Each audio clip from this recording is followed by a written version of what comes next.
continuando con la temática de gobierno y dirección del parto, conducción del parto, en esta segunda parte vamos a revisar lo correspondiente a la aceleración oxitóxica y a la amiotomía. Los temas que vamos a revisar respecto a la amiotomía o rotura artificial de membrana o RAM es su definición, sus consideraciones generales y los riesgos que tiene. Y respecto de la oxitocina, también su definición, consideraciones generales, riesgos, las indicaciones, contraindicaciones y el manejo que nos corresponde realizar.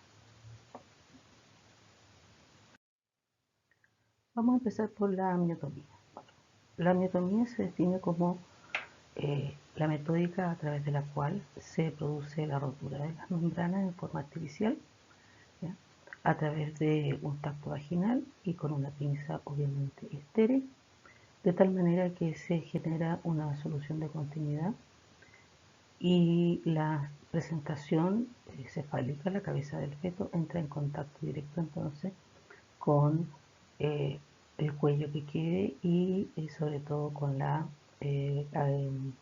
cavidad pélvica, ¿ya? Obviamente que esta metódica se debe hacer bajo las técnicas rigurosas de asepsia y antisepsia. ¿Qué se busca o qué se quiere hacer con la amiotomía? Bueno, en general lo que se trata de hacer es actuar sobre la actividad uterina. La rotura artificial de membrana lo que hace es generar en la actividad uterina una progresión bastante más regular, aumenta la frecuencia de las contracciones, su intensidad, su duración, pero sobre todo coordina la dinámica, ¿ya?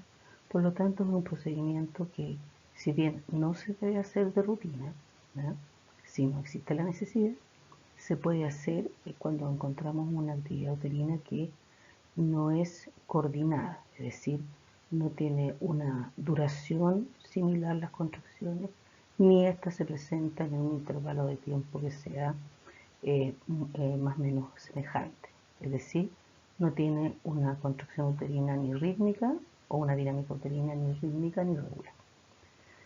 Tiene riesgos como cualquier metódica y los riesgos son fundamentalmente para el feto. Ahora, ¿por qué son los riesgos para el feto? Porque es importante considerar las indicaciones o la forma en que se debe hacer, porque pueden existir riesgos como es, por ejemplo, la prosidencia del cordón. ¿Qué otros riesgos tiene para el feto? Si el trabajo de parto se prolonga, es probable que se genere una infección intraamniótica, lo cual también genera riesgo para la madre porque condiciona a una mayor probabilidad de que ella durante el periodo del puerperio genere también algún proceso infeccioso.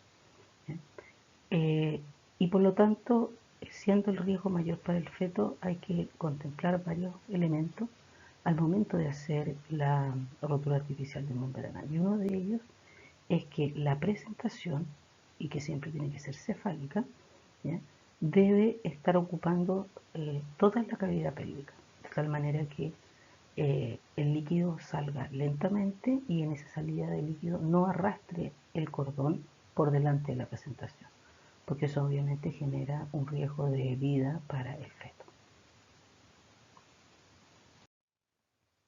¿Cuáles son las condiciones, como decíamos recién? Bueno, para realizar la amiotomía el útero tiene que estar en reposo, es decir, no se debe hacer durante la contracción.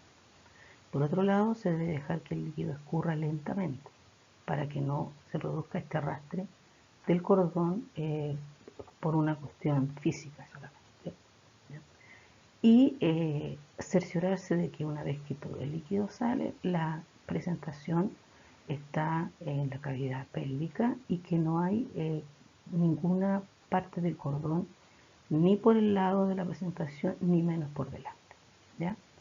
Es importante que cuando las presentaciones están muy altas y que es una forma que vamos a ver que se utiliza la amiotomía para que esta presentación se encaje, un ayudante puede hacer una ayuda de mantener o de sostener en el fondo uterino de tal manera de que progresivamente la cabeza vaya bajando y se inserte dentro de la cavidad pélvica.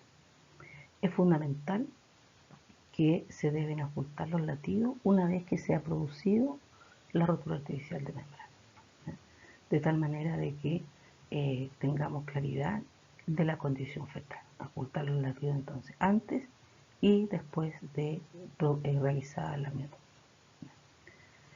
Esta, como decía yo, se debe realizar solo si hay una evolución del trabajo de parto en que la dinámica uterina deba ser mejorada o porque se necesita que la presentación entre en contacto directo con la pelvis materna, como es en el caso de la prueba de trabajo de parto, que lo vamos a ver en algún momento en la presentación, ¿ya?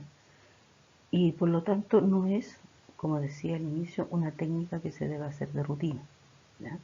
Está absolutamente comprobado que hacer la rotura artificial de membrana como se pensaba antiguamente, porque esto acorta el trabajo de parto, vamos a ver que la influencia de la rotura artificial de membrana sobre el tiempo de duración del trabajo de parto es mínima respecto de los riesgos que conlleva realizar esta maniobra. Bueno, ¿qué es lo que se hace con la rotura artificial de las membranas? ¿Qué es lo que se consigue? El primer aspecto que hay que considerar, y como lo pueden visualizar en el dibujo que está en la parte superior, que la presentación, la cabeza fetal, entra en contacto directo entonces con el cuello y por lo tanto de un polo dilatante que es fluctuante, como son las bolsas, la membrana, se pasa a un polo duro, ¿ya? Se cambia el polo de dilatación, ¿ya? Y esto que hace que se genere, se estimule el reflejo de Ferguson, ¿ya? Y por lo tanto favorece entonces la mayor secreción de oxitocina endógena y de esa manera se produce este cambio en la contracción, ¿ya? Sin embargo, tienen que pensar que el líquido es un elemento amortiguador para el feto. Por lo tanto, cada vez que hay una contracción, cuando la membrana está íntegra, la presión que se ejerce sobre la cabeza fetal, efecto de la contracción y del aumento de la presión intraamniótica, es regular y no es directa sobre la cabeza. Sin embargo, al romper las membranas, esta presión empieza a ejercerse directamente sobre la cabeza del feto y uno de los efectos que uno puede ver después del nacimiento es que este feto presenta algunas deformaciones plásticas, ¿ya? Como cefalomatoma, que es lo más frecuente, o la bolsa de cero sanguíneo, que es menos frecuente. Entonces, las cuales desaparecen en las primeras horas, pero que es uno de los efectos que genera directamente la rotura artificial de la membrana por la presión que se ejerce ahora directamente sobre la cabeza fetal. Por otro lado, por esta misma presión que se genera sobre la cabeza, vamos a encontrar cambios en la monitorización que pueden malinterpretarse, ¿ya? Pero también estos cambios nos pueden estar diciendo que se generó un accidente del cordón, como les decía anteriormente, lo que se define como, o se denomina, perdón, como una procidencia de cordón, ¿ya? Y obviamente uno de los riesgos que también se instaura si el trabajo de parto se prolonga es que, y debido también a que junto con la prolongación del trabajo de parto en horas, ¿ya? La paciente queda más expuesta a que sea examinada en forma reiterada, aumenta entonces el riesgo de infección intraamniótica que puede generar infección para el feto y también infecciones posteriores para la madre. Como les decía, esta metódica se utilizó durante mucho tiempo con la excusa, entre comillas, de que producía un acortamiento del trabajo de parto. Eso es cierto, pero se ha cuantificado este acortamiento y no es más de 45 minutos. Ahora sí, ustedes van a poder apreciar que cuando la rotura artificial de membrana se realiza muy cercano a los 10 centímetros, ¿ya? Obviamente que al poco tiempo se produce el parto. Y es por una cuestión absolutamente casi natural, porque las membranas generalmente se rompen en forma espontánea cercano a la dilatación completa. Entonces, En verdad el tiempo de acortamiento real que tiene el trabajo de parto al instaurar la rotura artificial de membrana como una metódica para acortar los tiempos, en verdad es muy poco, en comparación o colocando en la balanza los riesgos a los cuales se expone tanto el feto como la madre. Entonces, los últimos estudios han dado cuenta de que la idea es mantener esta bolsa lo más íntegra posible, ¿ya? Y que se rompa en forma espontánea al final del periodo dilatante o incluso una vez que se produce el expulsivo. Sin embargo, es una metódica que tiene justificación de ser usada cuando necesitamos realizar algunas intervenciones y se justifica su uso solo en esa ocasión. Lo importante aquí es recalcar que es una metódica que puede ser usada, pero que no debe ser usada en forma rutinaria. ¿Cuáles son las indicaciones? Bueno, una de las indicaciones es cuando tenemos sospecha, por ejemplo, que hay meconio en el líquido amniótico, porque, por ejemplo, el trazado de la monitorización o los latidos que ocultamos con el estetoscopio urinal nos dan cuenta de que hay alteración de esos latidos. Y si sospechamos entonces que podríamos estar frente a una condición fetal de riesgo, una opción es poder visualizar las características del líquido amniótico, específicamente la presencia de meconio, y eso obviamente que hay que hacerlo rompiendo las membranas. O cuando tenemos algunos cuadros obstétricos patológicos que necesitamos descomprimir la cavidad uterina, ¿ya? También se utiliza la rotura artificial de membranas, específicamente para poder visualizar si podemos encontrar a lo mejor sangre en el líquido. Esa es una de las indicaciones. La otra indicación es, como les decía, favorecer el apoyo de la presentación del polo cefálico dentro de la pelvis, y que es lo que se denomina como prueba de trabajo de parto. Cuando existe una sospecha de que a lo mejor este feto no pasa por la cavidad pélvica y generalmente hay dilatación, pero el polo fetal no desciende, ¿ya? Muchas veces se hace la rotura artificial de membranas para favorecer este descenso.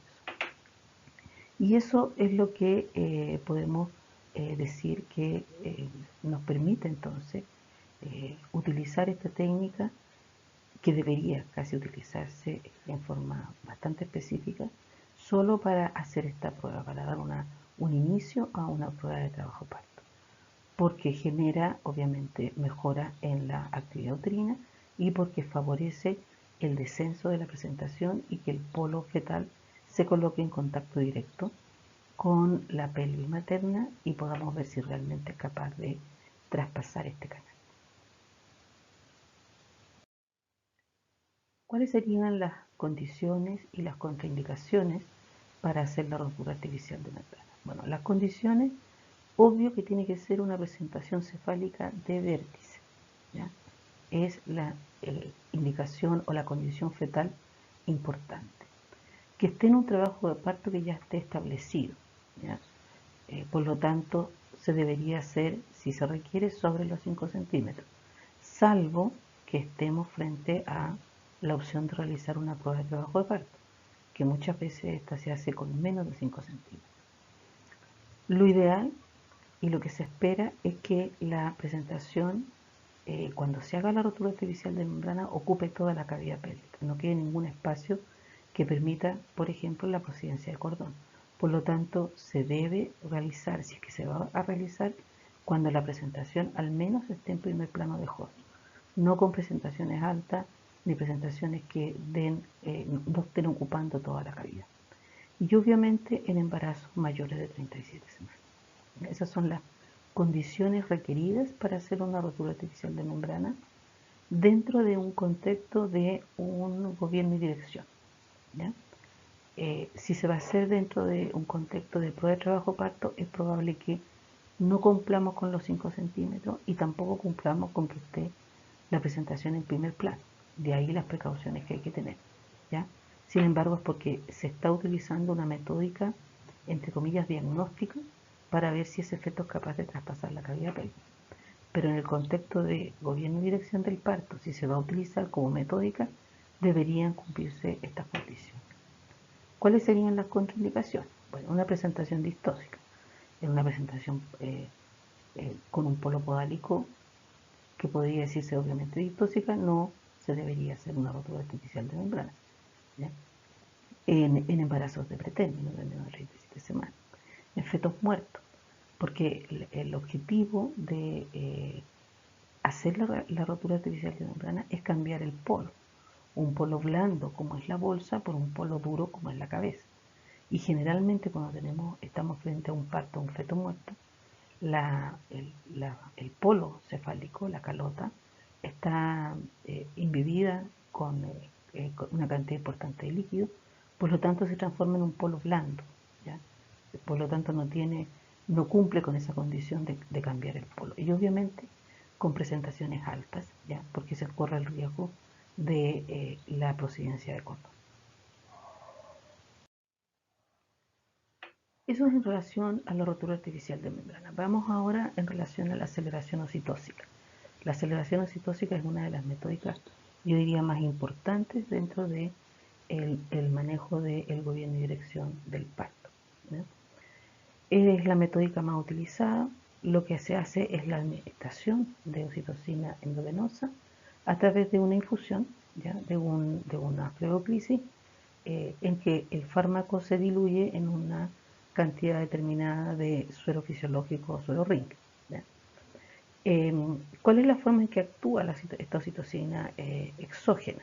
Bueno, la oxitocina normalmente, que es secretada por la neurohipófisis, va a ir a actuar a través de receptores de membrana de las células miometriales, ¿ya?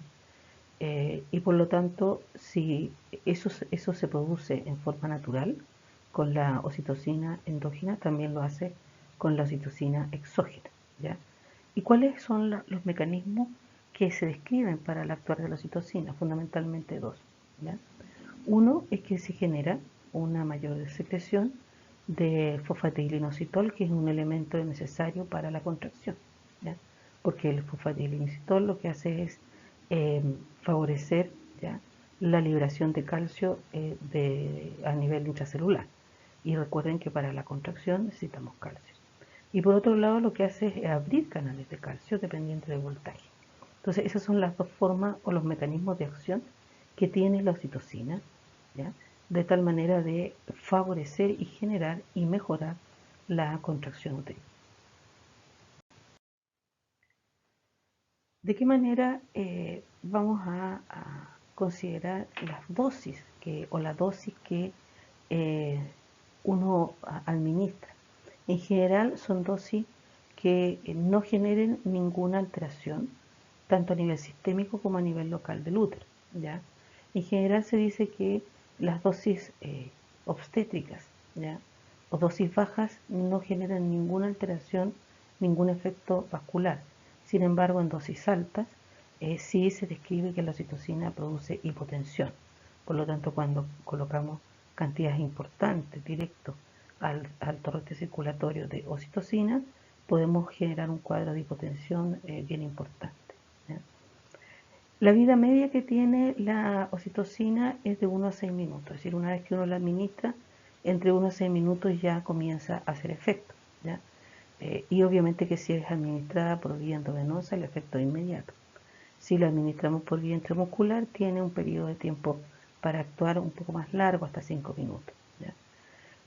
Una vez que se administra, se sabe que ya a los 15 minutos se comienza a generar una acción un poco más regular y más estable, ¿ya? Y a la hora ya tenemos un efecto del fármaco mantenido sobre la función del útero, sobre la actividad uterina, ¿ya? Entonces, el efecto es inmediato una vez que uno lo administra, ¿ya? Se estabiliza alrededor de los 15 minutos y ya se mantiene constante a la hora.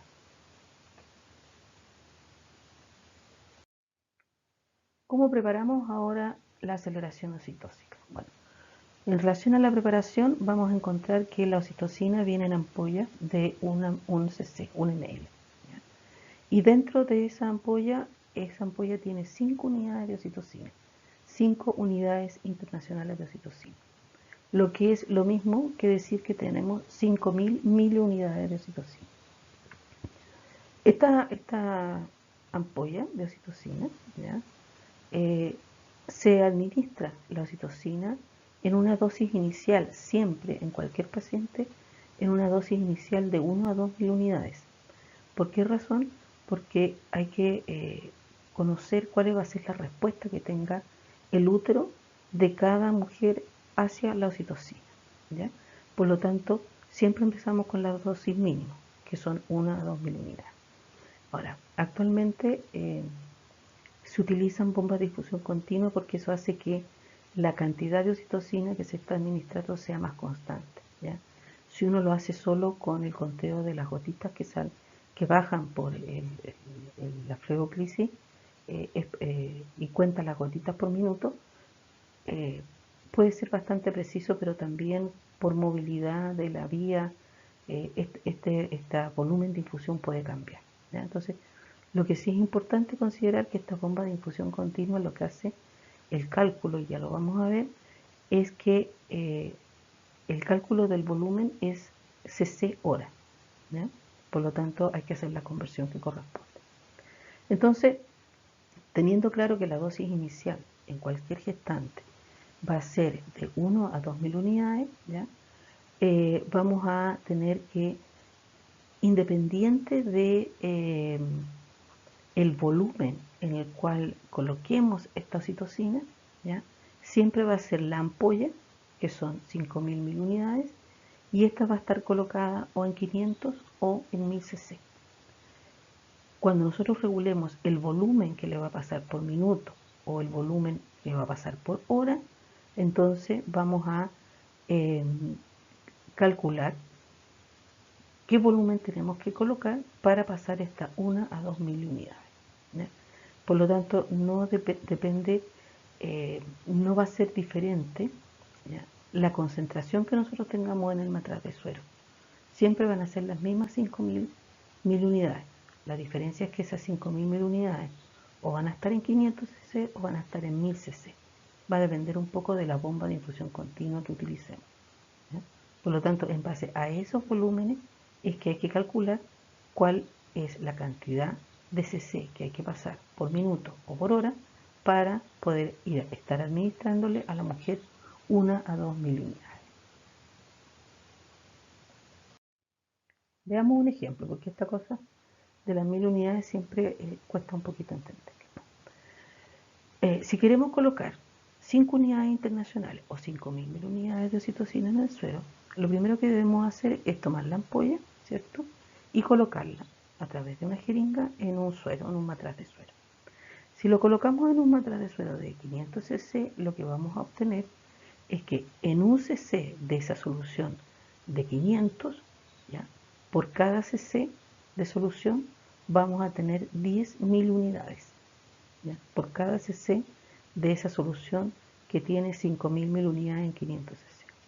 Por lo tanto, si tenemos claro también que un cc equivale a 20 gotas, en 20 gotas vamos a tener esas 10.000 unidades. Y esas las podemos pasar durante un minuto. Si pasamos 20 gotas en un minuto, vamos a estarle pasando 10.000 unidades. Perdón, ¿ya? Por tanto, si lo que nosotros queremos pasar es 1.000 unidades, ¿ya? Se debe regular a 2 gotas por minuto, ¿no? ¿Está claro? Un cc equivale a 20 gotas. Por lo tanto, en esas 20 gotas, lo que nosotros tenemos son 10.000 unidades. Como nosotros queremos pasar solo 1.000 unidades, se debe regular a 2 gotas minuto, ¿ya? Si se quieren pasar 2.000 unidades, se va a regular a 4 gotas minuto. Si se quiere pasar 4.000 unidades, a 8 gotas minuto. Para esto hay que hacer una simple regla de 3, ¿ya? No tiene una mayor complejidad, pero aquí los puntos claves son: dentro de este suero de 500 cc vamos a tener 5.000 mil unidades, ¿ya? Por lo tanto, en un cc vamos a tener 10.000 unidades. Y cada cc equivale a 20 gotas. Por lo tanto, para poder administrar 1.000 unidades, solo necesitamos pasar 2 gotas por minuto. sigamos con este cálculo. Se pueden hacer muchos cálculos, como les decía, simplemente utilizando una regla de 3. ¿Ya? Y la dosis que queramos iniciar va a depender si vamos a estar utilizando o realizando una inducción, como veíamos en la presentación anterior, o si vamos a iniciar una aceleración. Pero siempre, independiente de cuál sea el objetivo o cuál sea la razón por la cual se está usando, se inicia con 1 a 2 mil unidades. ¿Cierto? Y se establece que hay una dosis máxima de 1000 unidades por minuto. Y esa dosis máxima de 1000 unidades por minuto son 40.000 unidades. ¿Ya? De tal manera de no generar efectos adversos de una mayor contractilidad o un efecto de rebote que se produce, que es que donde se saturan los receptores de oxitocina por la cantidad enorme que se le está pasando a la usuaria, después no hay respuesta. Entonces hay que dejar de infundir la oxitocina, dar horas de reposo para que finalmente el útero vuelva a tener una respuesta frente a esa oxitocina. Bueno, para el uso exacto, como les decía yo, se usan actualmente las bombas de infusión continua. Y para ello se pueden colocar o 5 unidades internacionales, 5.000 unidades, ¿ya? O 5 unidades en 500 o en 1000 o 10 unidades internacionales, que serían 10.000 unidades en 500 o en 1000. Va a depender del tipo de bomba que se esté utilizando. ¿Ya? Y con regla de 3 vamos a tener entonces que calcular, ¿ya?, cuántas cc se requieren, ¿ya?, para pasar 2.000 unidades o 1.000 unidades. ¿Ya? Si tenemos 10 unidades de oxitocina en un suero de 500, ¿ya?, con la regla de 3 vamos a obtener que en un cc van a estar pasando 20.000 unidades. ¿Ya? Pero tenemos que pensar que la bomba de infusión continua, ¿ya?, nos hace el cálculo en horas, ml horas o cc horas. ¿Ya? Entonces, con esta regla de 3 nosotros podemos sacar la cuenta de cuántos ml hora tenemos que pasar para ir administrándole la dosis que necesitamos. Si hay que programar, ¿ya?, como hay que programar la ml hora, entonces, si requerimos pasar 1.000 unidades, tenemos que esa 1.000 unidad en esta solución que planteamos de 10 unidades internacionales en 500, ¿ya?, va a pasar en una gota minuto. ¿Ya? Por lo tanto, en 60 minutos vamos a pasar 60 gotas. ¿Ya? Y esto es igual a tener 3 ml. Recuerden que 1 ml son 20 gotas. ¿Ya? Entonces, finalmente la bomba de infusión continua la tendríamos que programar a 3 ml hora para poder pasar 1.000 unidades minuto. ¿Mm? Entonces, ahora, las bombas de infusión continua nos permiten hacer los cálculos. ¿Ya? Tienen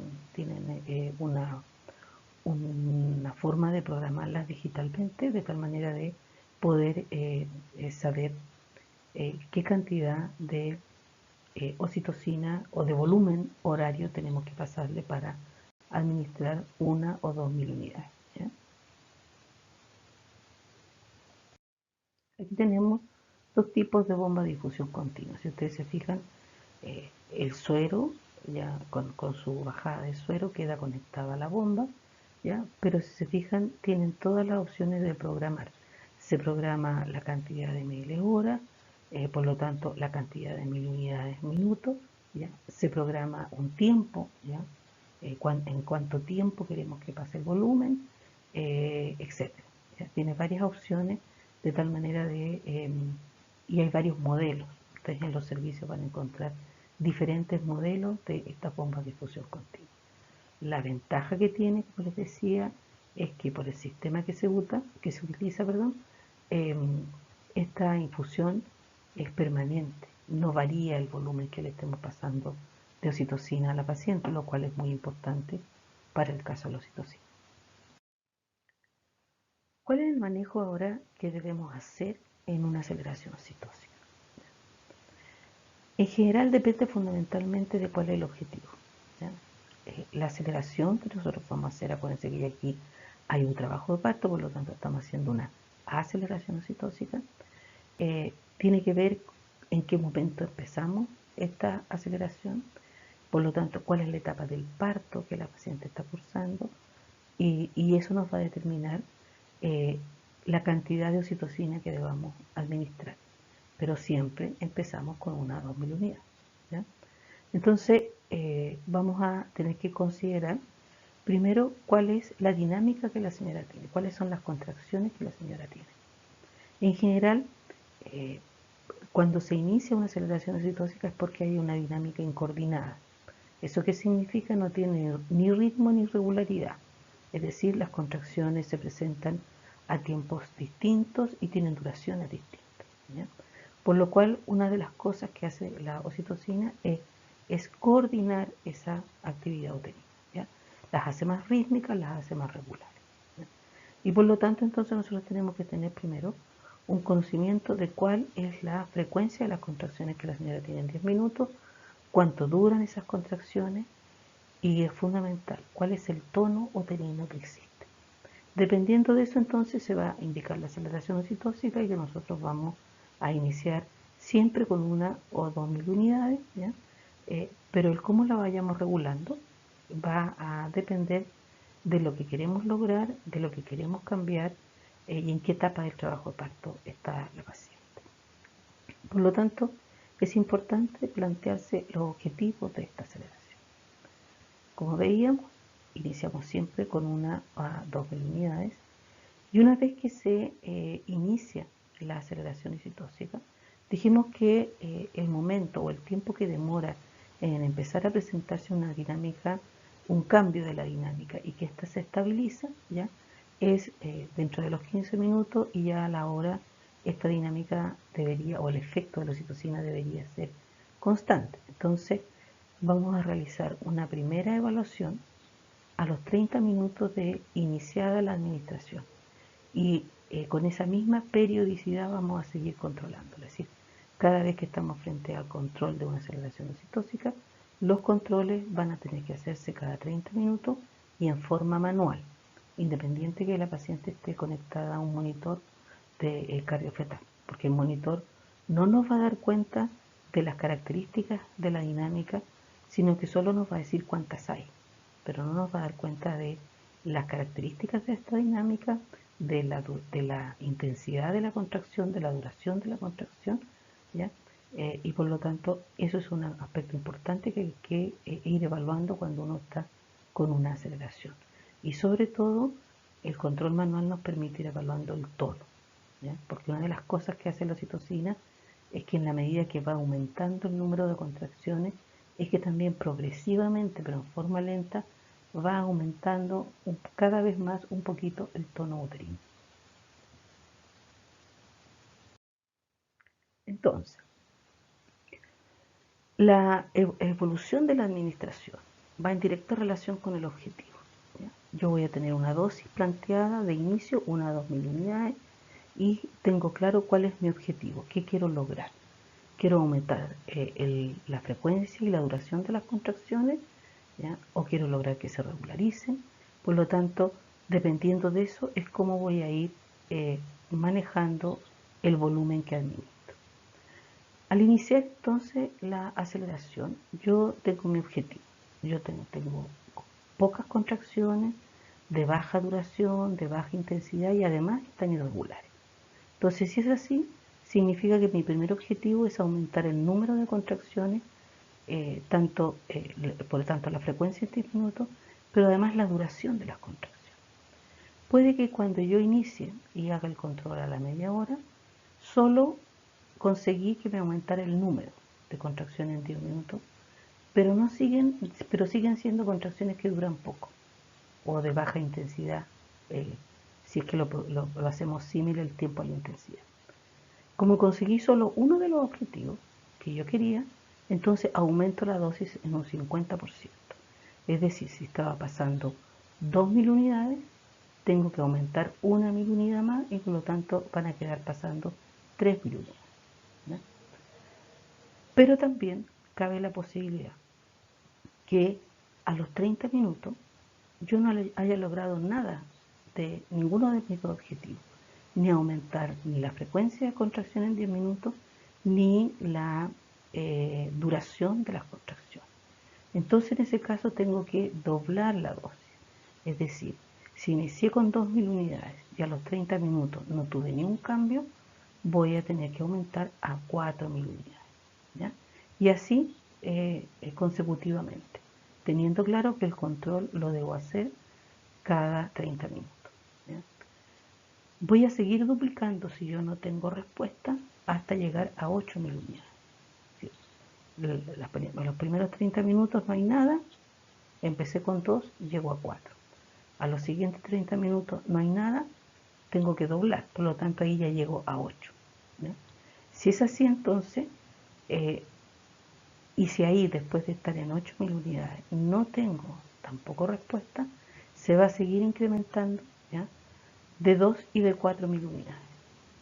¿Ya? Si llegué a 8 y no tengo respuesta, entonces tengo que aumentar a una infusión de 2000 unidades, por lo tanto voy a llegar a 10. ¿Ya?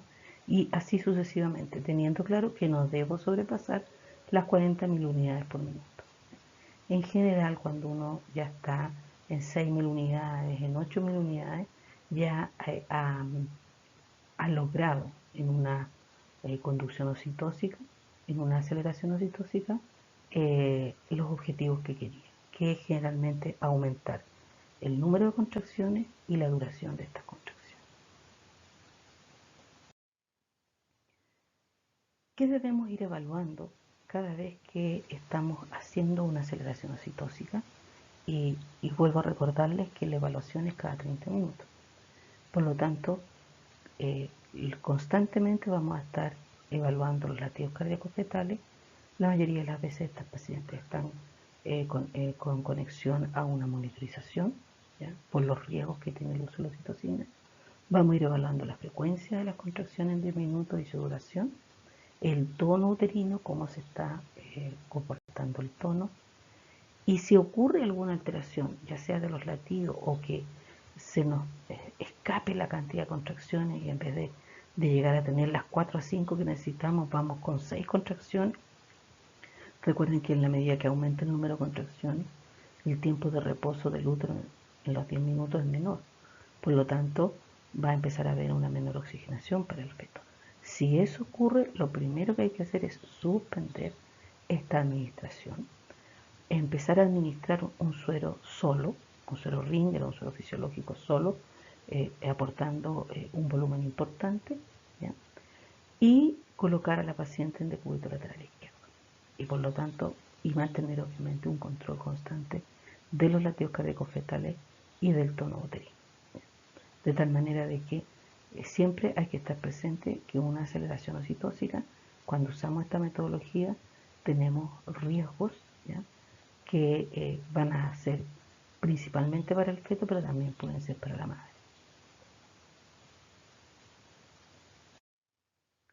¿Cuáles son las indicaciones? ¿Cuándo se va a indicar?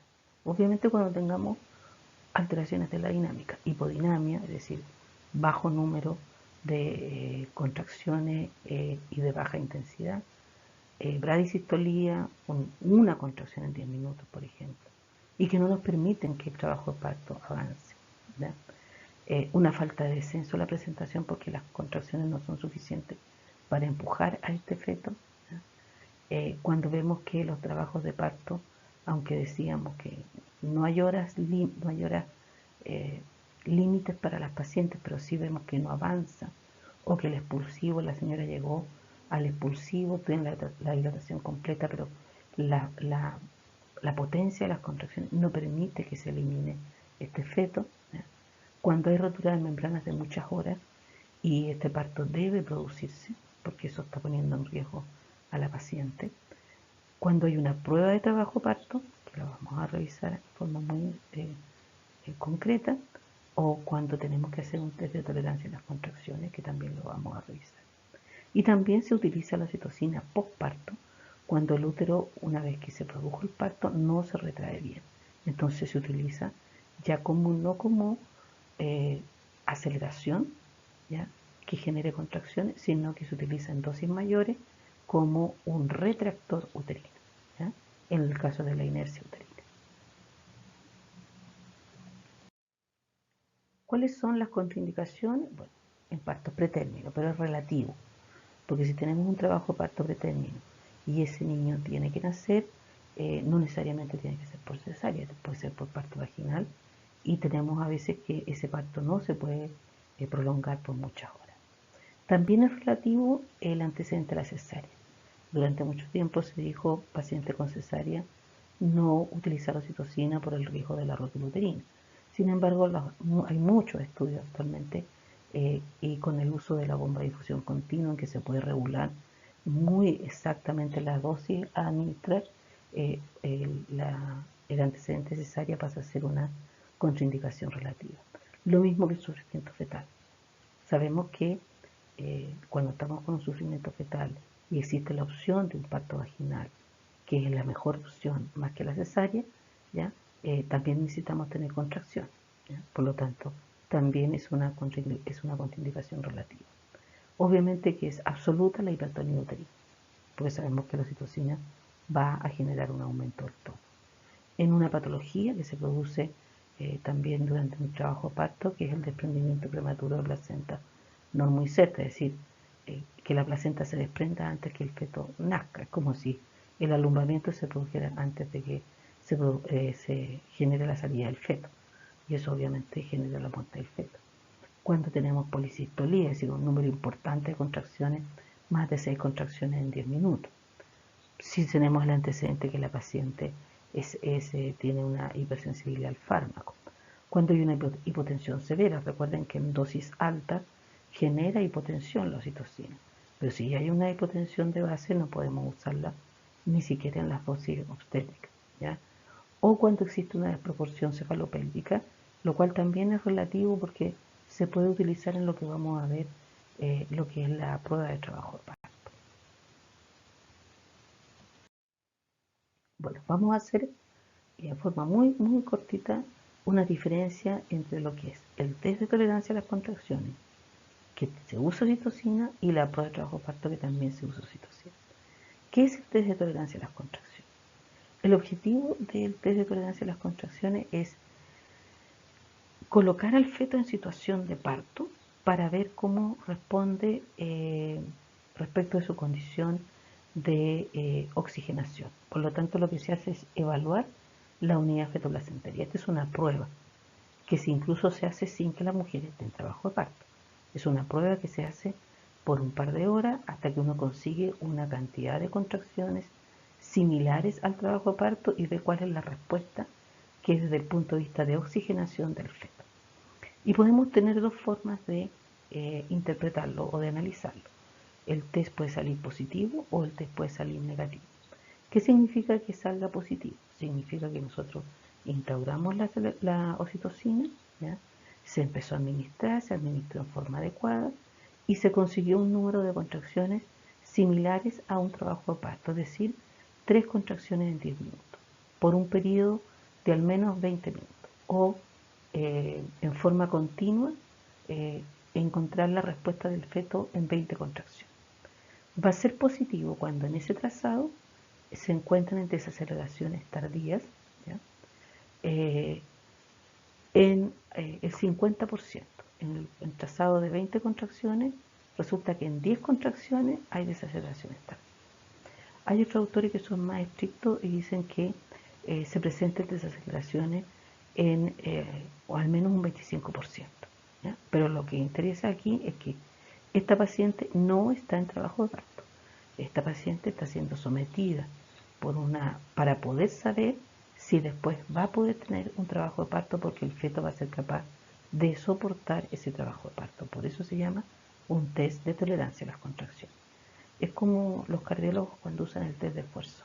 Es exactamente lo mismo. Y va a ser negativo, lo cual va a ser bueno, ¿ya? Si es que no presenta ningún tipo de desaceleración y la variabilidad del registro es adecuada. Si cuando no hay ninguna alteración en la unidad fetoplacentaria y se demuestra que esta unidad fetoplacentaria es capaz de soportar un trabajo de parto, entonces significa que el test es negativo. Ese es el test de tolerancia a las contracciones. Y aquí podemos tener, tenemos contracciones y vamos a tener un registro en el primer registro que está en la mano izquierda, ¿cierto? En la parte izquierda de la pantalla van a tener contracciones y un registro que es absolutamente normal. En ese caso es un TTC negativo. Por lo tanto, ese niño puede ser sometido a un trabajo de parto. En el otro registro que tenemos a mano derecha, vamos a tener entonces que hay muchas desaceleraciones tardías. Este claramente es un TTC positivo, lo que significa que este fetito no puede ser sometido a un trabajo de parto. No hay opción, porque la unidad fetoplacentaria no soporta las contracciones de trabajo de parto. Veamos ahora la prueba de trabajo de parto. La prueba de trabajo de parto también es el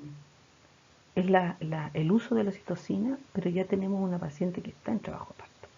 Es una paciente que está en trabajo de parto, pero tenemos la duda si ese feto va a ser capaz de traspasar ya la pelvis, porque aún no se ha puesto en contacto o no está bien metido, incorporado dentro de la pelvis. Ya puede ser un feto que se estima un peso alrededor de los 4 kilos, o un feto con un peso normal, pero la mamá tiene una talla menor a 1,50 m. ¿Ya? Entonces, ¿qué necesitamos? Necesitamos tener un buen motor, ¿ya?, que nos permite entonces impulsar a este feto. Y también necesitamos que no haya ningún obstáculo. Por lo tanto, dos condiciones sine qua non para la prueba de trabajo parto es una buena dinámica uterina y romper la bolsa. Yo les decía cuando vimos la rotura artificial que esta rotura artificial se podía usar en algunas condiciones. Una de las condiciones en las cuales hay que usarla es en esta, es cuando se hace la prueba de trabajo parto, ¿no? Entonces, en una paciente que ya está en trabajo de parto, se comienza a utilizar la aceleración oxitóxica, ¿ya? Se rompen las membranas y lo que se va evaluando es cómo con un buen motor, en que nosotros nos aseguramos que tenemos un buen motor, una dinámica uterina adecuada, coordinada, ¿ya?, cómo este fetito es capaz entonces de ir traspasando los diferentes planos de la pelvis, ¿ya? Entonces se hace cuando tenemos dudas, cuando estamos en una situación límite. Y se le otorga un tiempo. Y ese tiempo es variable, puede ser de 2 a 4 horas, ¿ya? Y se evalúa cada 2 a 4 horas en que exista constancia y se está seguro que hemos tenido un buen motor. A las 2 a las 4 horas de iniciar esta prueba de trabajo parto se va evaluando si descendió la presentación o no, porque eso es lo que se quiere ver. Más que si dilata, si avanza la dilatación, lo que se quiere ver es si este feto desciende. Y la idea es que lo haga la misma persona, para que no exista subjetividad respecto de si va descendiendo o no va descendiendo este niño. Bueno, si a las 2 a las 4 horas no hay avance en el descenso de la presentación, significa entonces que este fetito no es capaz de traspasar ese canal, no le permite, no es compatible, no hay compatibilidad fetopélvica, por lo tanto se define que la prueba de trabajo parto está fracasada, ¿ya?, y se tiene que optar por la vía más expedita, que sería entonces la vía alta. También puede ocurrir que en esta opción de descenso exista alteración de los latidos, por lo tanto también no se puede continuar con esta prueba de trabajo parto, ¿ya? Pero la prueba de trabajo parto es ya con un trabajo de parto instalado. El test de tolerancia a las contracciones es para evaluar si ese feto posteriormente va a poder tener un trabajo de parto. Por lo tanto, ahí no tenemos trabajo de parto.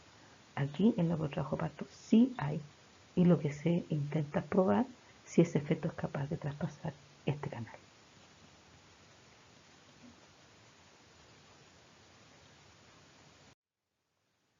Bueno, hemos revisado las dos metódicas más importantes, diría yo, dos metódicas que se utilizan frecuentemente en lo que es la conducción o dirección del parto, como es la amiotomía y como es la aceleración oxitóxica. Nos quedaría una última revisión que dice relación con el uso de la anestesia, que lo vamos a ver en la próxima presentación.